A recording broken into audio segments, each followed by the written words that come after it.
আগুন কিভাবে নেভাবে জানেন তো? এ দেখুন, টিউবওয়েল থেকে জল নিয়ে আগুন নেভাতে হচ্ছে। এইভাবে তো দমকল আগুন নেভায় না। তাহলে কেন? তার কারণ রাস্তা এতটাই সরু যে দমকলের সবচেয়ে ছোট গাড়িও সেখানে ঢুকতে পারেনি। বাধ্য হয়ে বালতি থেকে জল নিয়ে আগুন নেভাতে হয়। ঘিঞ্জি জায়গায় কোনোভাবেই কোনো বাজি কারখানা হবে না, জানিয়ে দেওয়া হয়েছিল।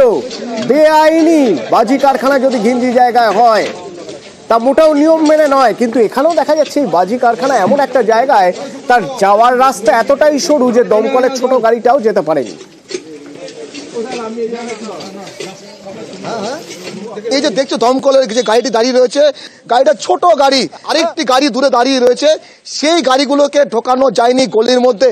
আমি এখান থেকে সরাসরি দর্শকদের দেখানোর চেষ্টা করব যে দমকল যেখানটা গাড়ি দাঁড়িয়ে রয়েছে এখান থেকে যেখানে দুর্ঘটনাস্থল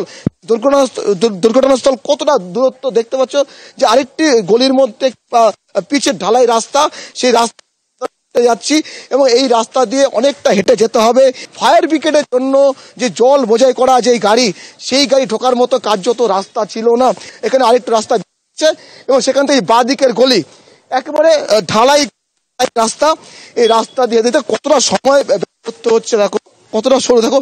খুব বেশি হলে 8 থেকে 10 ফুটের রাস্তা হচ্ছে। এই রাস্তা দিয়ে দমকলের গাড়ি ঢোকানো যায়নি। যে যেখানে ঘটনাস্থল সেখান থেকে দমকল সত্যি সেখানে ঢোকা খুব মুশকিল। সেখানে বড় দমকলের যে ছোট গাড়ি নিয়ে এসে কোনো কাজ হয়নি। এবার দেখো বাড়ির মধ্যে ঢুকতে হয়েছে আমাকে।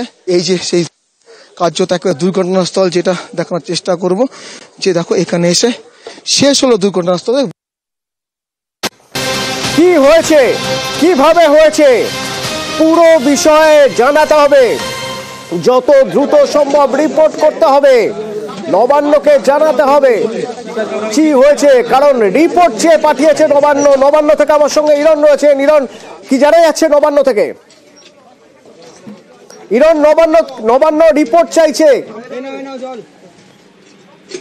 ইরন, কল্যাণীতে বাজি কারখানার বিস্ফোরণ নিয়ে নবান্ন রিপোর্ট চাইছে, কি খবর রয়েছে?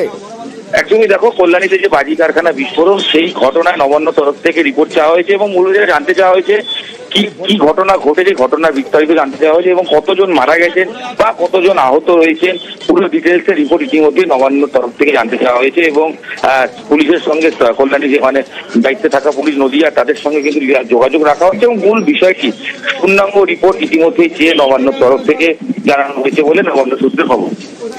ধন্যবাদ ইরন। আর রৌনক রয়েছে একদম গ্রাউন্ড জিরো থেকে, স্পট থেকে আমার সঙ্গে রয়েছে। রৌনক, এলাকার মানুষের সঙ্গে কথা বলার সুযোগ হয়েছে। প্রথমত, যেখানে এই বাজি কারখানা তুমিও দেখাচ্ছিলে, এখানে তো গাড়ি ঢুকতে পারবে না কোনোভাবে। দমকলকে দেখা যাচ্ছে কল টিপে টিউবওয়েল টিপে বালতিতে করে জল নিয়ে যেতে হচ্ছে। কতদিন ধরে এই কারখানা? এলাকার মানুষ জানতো? এলাকার মানুষ কিছু বলেনি?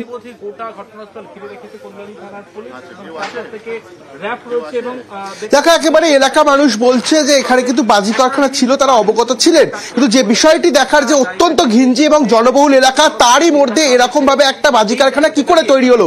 এবং যেটা জানা যাচ্ছে প্রশাসন সূত্রে, যে এই বাজি কারখানা কিন্তু পুরোপুরি ভাবে বেআইনি ছিল। তাদের বাজি বিক্রি করা অর্থাৎ ট্রেডিং লাইসেন্স থাকলেও বাজি তৈরি করা কিন্তু কোনো রকম অনুমতি ছিল না।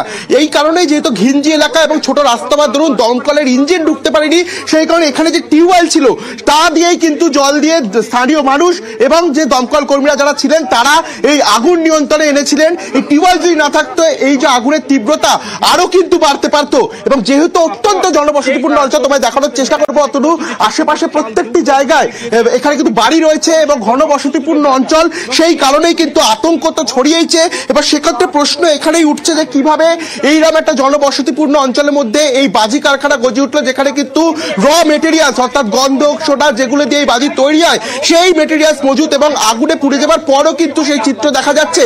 এবং যেটা অনুমান করা হচ্ছে যে এখানে কোনো রকম ভাবে কোনো বারুদ মজুদ ছিল, সেখান থেকেই হয়তো অগ্নিসংযোগ ঘটেছিল।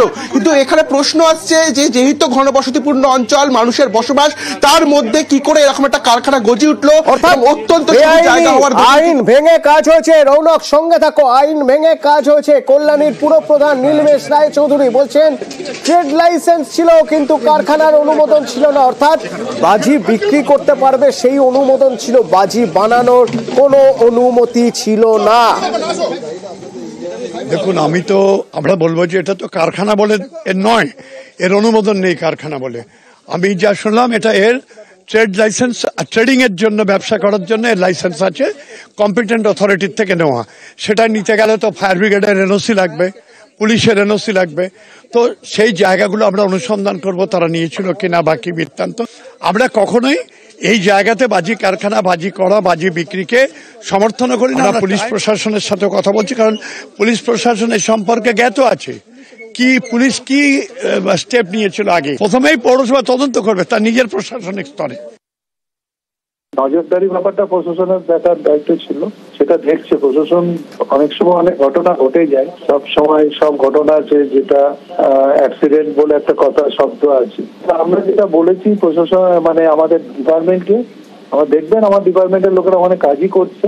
পুরো রিপোর্ট আমি চেয়েছি, পুরো রিপোর্ট যতক্ষণ না পাচ্ছি আমি কিছু এইভাবে এখনই বলতে পারবো না। রিপোর্ট পাওয়ার পর আমি নিশ্চয়ই সেটা জানাবো। হ্যাঁ, ওখানে জায়গা সরু গলি ছিল, গাড়ি ঢুকতে পারেনি। আমাদের দুটো গাড়ি পৌঁছেছিল, যেহেতু গাড়ি ঢুকতে পারেনি আমাদের লোকেরা বালতি করে জল নিয়ে দিয়েছে। ঠিক অনেক সময় অনেক সরু গলি থাকে যে গলিতে গাড়ি ঢোকা মুভ করা যায় না, কিন্তু এখানে সেরকমই একটা পরিস্থিতি হয়েছিল যার জন্য গাড়ি ঢুকতে পারেনি। এলাকার জনপ্রতিনিধি দুই বিজেপি বিধায়ক তারা গিয়েছিলেন এলাকায়, কিন্তু গিয়ে তারা পড়লেন ক্ষোভের মুখে। দেখুন,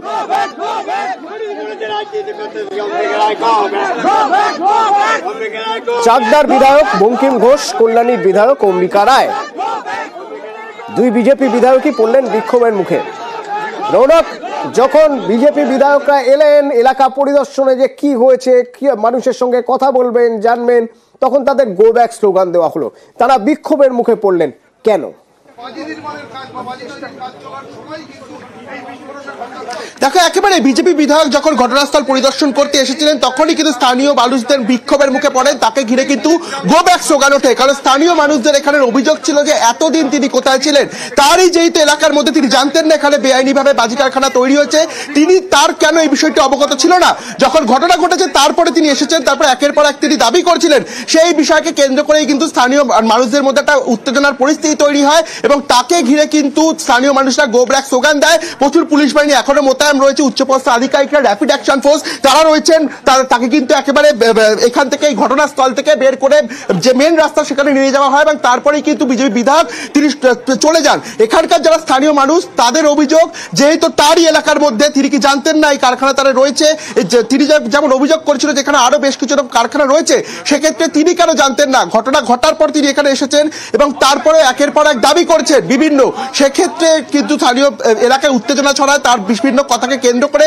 তারপরই কিন্তু যারা স্থানীয় এলাকার মানুষ রয়েছেন তারা তাকে ঘিরে গো ব্যাক স্লোগান দেয় এবং তিনি কিন্তু বাধ্য হয় যে ঘটনাস্থল অর্থাৎ যেখানে এই ঘটনা ঘটেছে সেই ঘটনাস্থল ছেড়ে চলে যাবার এবং পুলিশ তাকে কিন্তু ব্যারিকেড করে ঘিরে তাকে নিয়ে যায় মেন রাস্তা পর্যন্ত। তারপরই কিন্তু তিনি সেখান থেকে চলে যায়। ধন্যবাদ রৌনক, ধন্যবাদ রৌনক। আমাদের সঙ্গে স্পট থেকে রয়েছে। কিছুক্ষণ আগের কথা বলছিল রৌনক যে দুই বিধায়ক গিয়েছিলেন, তাদের বিক্ষোভের মুখে পড়তে হয় তখন।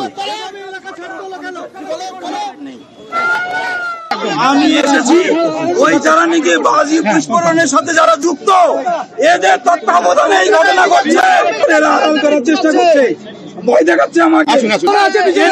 ইনভেস্টিগেশন দাবি করছি, এনআইএ আর যারা সেগুলোকে সরকার করতে হবে।